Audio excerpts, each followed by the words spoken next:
Hello everyone, I'm Skitsy, and today we're going to be talking about FRACTER on the Nintendo Switch.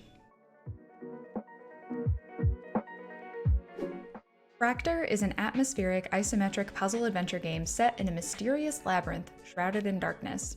You guide a young hero through a series of mazes and puzzles by manipulating light in the world around them. The game was originally released on mobile devices in 2018, later on PC in 2019, and most recently dropped on the Nintendo Switch in October of 2020. Personally, I think FRACTER is a great fit for the portability and flexibility of the Switch while having controller support. In handheld mode, there is no touchscreen compatibility, but I think it's kind of nice to keep the screen free of obstructions while you navigate through the game. You can move and maneuver mirrors, huge stone blocks, and even the ground itself to overcome each obstacle. You also have to avoid creepy shadow creatures who stand in your path and also chase and attack you if they spot you. The game is broken into several different stages, which you could complete individually if you don't have a few hours to knock everything out in one sitting.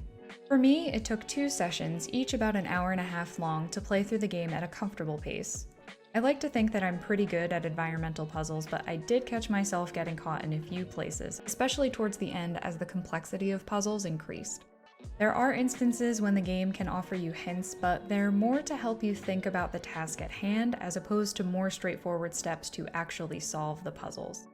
Despite getting stumped in a few areas, I do think the game does a pretty good job of demonstrating how the puzzles work and how to navigate each area without too much text or holding the player's hand.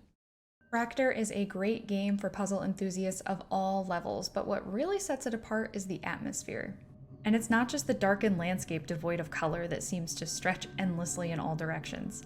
The game audio works in ghastly harmony with the environment to truly make you feel on edge while playing. Light sound cues provide a sense of hope and accomplishment against the ominous humming of strings that surround you. I recommend playing in handheld mode, cozied up in bed with the lights low and headphones on to really feel immersed. There's this sense of pressure spurred on by the game's poetic words of encouragement throughout that, when coupled with the intense darkness and dread of each level, really filled me with a sense of determination to make it through. I found myself wanting to explore every corner to appreciate the architecture and design and see all I could see. But I knew that I couldn't just take a little scenic jaunt around each level. Frolicking into the darkness a little too carelessly could put me right in the path of a malicious shadow. And while the game isn't particularly graphic, I was still anxious about getting caught by these things. When you are caught by a shadow in FRACTER, you are overcome by darkness and wander aimlessly as the creature did before you. It feels so uneasy. You become possessed, taken over, lost to the darkness. But in that darkness, you have the chance to find yourself. In addition to solving puzzles to navigate through the levels, the player can find and collect pieces of their fractured light along the way. Ultimately, they are optional, and if you can't be bothered to solve part of a puzzle to pick them up, you can leave them behind. But I didn't want to leave them behind.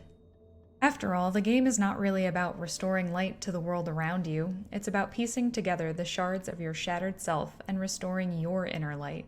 Beneath the darkened caverns and shadowed halls, the fundamental theme of FRACTER is hope and perseverance against all odds. I wanted to say thank you to the folks at Quantum Astrophysicists Guild for providing me with a code to celebrate the launch of FRACTER on Nintendo Switch. If you'd like to check out FRACTER on Nintendo Switch, click the link in the description below. Thanks so much for watching, and if you like this video, please consider subscribing to the channel for more gaming content like Let's Plays, reviews, and more. You can also catch me live streaming on Twitch by clicking the link in the description below.